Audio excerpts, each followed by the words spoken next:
Hi, this is Jim Campilongo, and today we're going to do the rhythm of Steelin the Blues. And there's a lot, sorry, yeah, it's better. There's a lot to learn from this tune, and I'm going to take it in increments. I'm going to do everything. I'm going to do the melody, I'm going to do the solo. But first I wanted to do the rhythm, and you need these two sheets, the Steelin the Blues chart and the Steelin the Blues chord reference. Okay, so some of the names, it's D flat, but we're gonna play D flat 6 right here. Okay, now these are Freddie Green style, so we're not playing full, kind of chords. And this is just technically a 3-note chord. Okay, now I would prefer it if you played it as written to 1-4, because traditionally it's played with third finger, in this case on the A flat. Okay, that's a D6, and that's like the original 1 chord. Here's A6, the root's right there under your second finger, and it was, people wouldn't play, like an A bar chord. They'd play this, and it's a 6, which does sound, can sound like, like real 6y. But in this case, it just kind of sounds elegant, and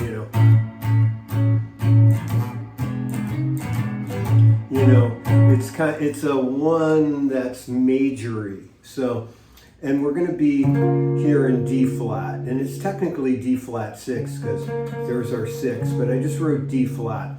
Now, I'm not being mean here putting it in D flat, but it is in D flat, the original tune, and one of the reasons it's in D flat is because of the tuning of the steel guitar. I think it's Jerry Byrd who might have originated this tune, but I have the Jerry Byrd version, BYRD. It's probably on YouTube as Jerry Byrd and the String Dusters, and I definitely check it out. But anyway, we play D flat, and then we go to the 4 chord, G flat, and all we do is move 1 note down a half step, and that's our G flat. Now, I prefer this kind of voicing. Like, if we look at G flat 7, it's G flat 7. I just wrote G flat. There's root, third, 7, and we're going 5, third, 7. And if that gets too heady for you, just think of Creedence Clearwater, G7.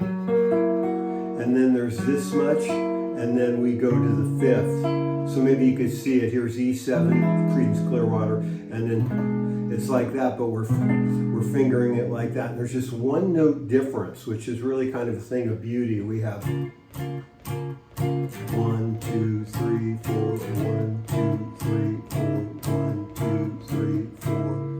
Okay, so 1, 4. So instead of going, or something like that, which sometimes sounds good, but. And note my right hand. I'll talk about that. Okay, now we're on the staff is the long thing here. Okay, and these are measures. 1, 2, 3, 4 measures in the top staff, 4 measures on the bottom staff with the first ending. But we're on the first measure, second staff, and we play D flat 4 times. Then we play E flat 7, and I think I wrote 7. Okay, and that's this chord, which you could find on the 3rd diagram of the chord reference. And take note that the 5 is pointed to the first finger. Okay, this finger, that's on the 5th fret. Oh, so 1, 2, 3, 4, or no, it's just 2 beats. 1, 2, then A7. And then we play what I call Bach D flat, just to, call it something. Okay, and Bach D flat's there on the 5th diagram of the top row chord reference. And note that the 3rd fret is pointed to the first finger. It's on F. So we did D flat, 8 times, G flat 8 times, or 2 measures of 4. Then this is just 4. Then this is 2 each.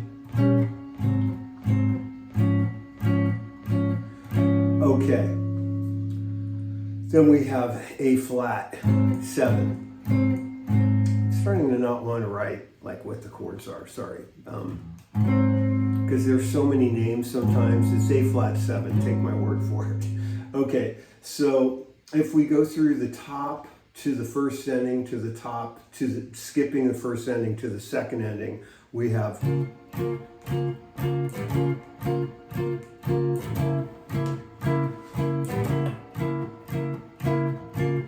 then A flat 7 to the top, to the 4 chord G flat, D flat, then this, D flat, second ending, D flat. Okay, so we went through here, it's hard to read upside down. Yeah, through here, and we went into first ending because it was the first time we were playing it. We go to the top, we follow the repeat signs, we do it again, but this is the second time we're playing it. So we skip the first ending because it's only good the first time. And we go in the second ending. So that's 2 bars of D flat. Then we go into the bridge. Now, before I talk about the bridge, let me talk about my right hand, or if you're left-handed, your strumming hand. I'm not doing this, or, you know, I'm shoveling coal. Now my right hand is going above the Telecaster. I could see it on, you know, my little phone here, and down to the toggle switch. It's really relaxed. I could do this for 100 years and not get tendonitis, okay? But you need a big surface. And if you're hearing open strings, lean your hand at an angle. It'll just mute the strings, you know, without you even trying, one even trying. Okay, but strum like this, down, down, down, down. Okay, because it's just the way to do it. One of the reasons, and maybe the main reason, is that all the guitarists in the 20s, 1920s, were originally banjo players because it was loud and it was rhythmic, and they'd be like, you know, they'd be banging away back there, or, you know, not to disrespect what they did, their artistry, but it was loud, it projected, there wasn't a drummer. And as soon as microphones were invented, all the banjo players just put their banjo in the attic and started playing electric guitar. But they brought a banjo mentality and they brought a banjo role in the group they played. So they didn't go, you know, yet. I mean, they might have done something like that, but it was still, you know, they shoveled, what I call shoveling coal. And you don't have to hit hard, but you want a lot of movement. It might feel like you're pretending you're Pete Townsend, but you're not, okay? And first ending to the top. The 4 chord with 1 note difference. Second ending. Okay. Now we're going to play F7, and I have that written on the first diagram of row 2, and we're just going to do the walk-up. Now there's 2 measures of F7 in that third staff. So we go 1, 2, 3, 4, 1, 2, 3, 4. And that's what I call the walk-up, okay? Now, it's F7, and we played an A flat 7 like this. And then we just, now make sure there's a fret in between your first fingers and your second and third fingers. Then just same chord up a half step, that's gonna resolve. Okay, so it's like a little bit. And you could get some real mileage out of it. Okay, that's the walk-up. To B flat 7, and we do the same thing, but in B flat.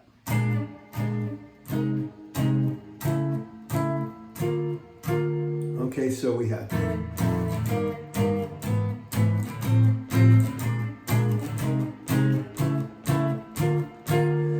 now we just do regular E flat. And then we could play A flat 7. We could, if we adhere to the tune, we'd go E flat 7. Yeah, 2 measures, 1, 2, 3, 4, 1, 2, 3, 4, and you could go A7 on the 5th fret, first fingers on A, 1, 2, 3, 4, 1, 2, 3, 4. And if you did the walk up, and I might recommend that on A flat 7, 1, 2, 3, 4. This time you could only have one measure, that's only 4 beats, so you can't go 1, 2, 3, 4, you're done. There, that's 4 beats. So 1, 2, 3, 4.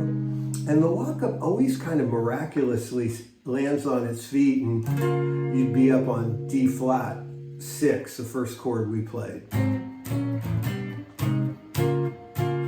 See, it's nice voice leading. So here's the bridge, the B section, with the A natural 7 on the 5th fret. I'll put it in there. So here's F7.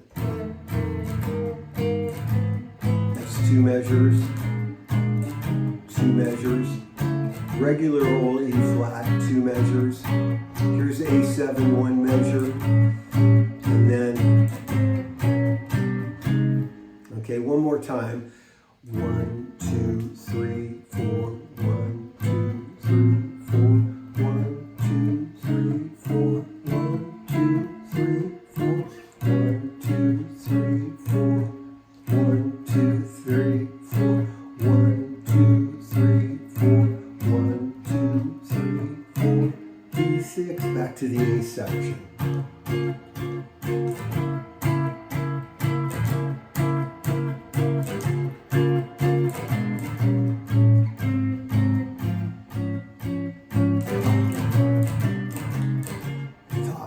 Okay, so that's the rhythm of Steelin the Blues, kind of employing a Freddie Green style.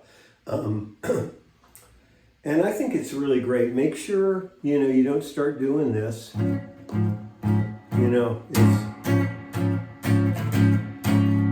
I angle my pick so it doesn't sound like, like it's angled. Sometimes I wear off my fingernail, it's so angled, but it has a fairly nice sound, Just play one chord and practice that right hand and get used to it going from here to here, nice and loose, and you'll be moving air, It's the way.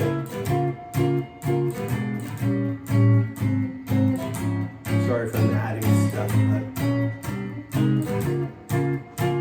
see, it's about my right hand. Okay. Well, that's it for now. We'll do the melody of Steelin the Blues. Check out Jerry Bird and the String Dusters on YouTube, and I hope you have fun doing this, and have a great day.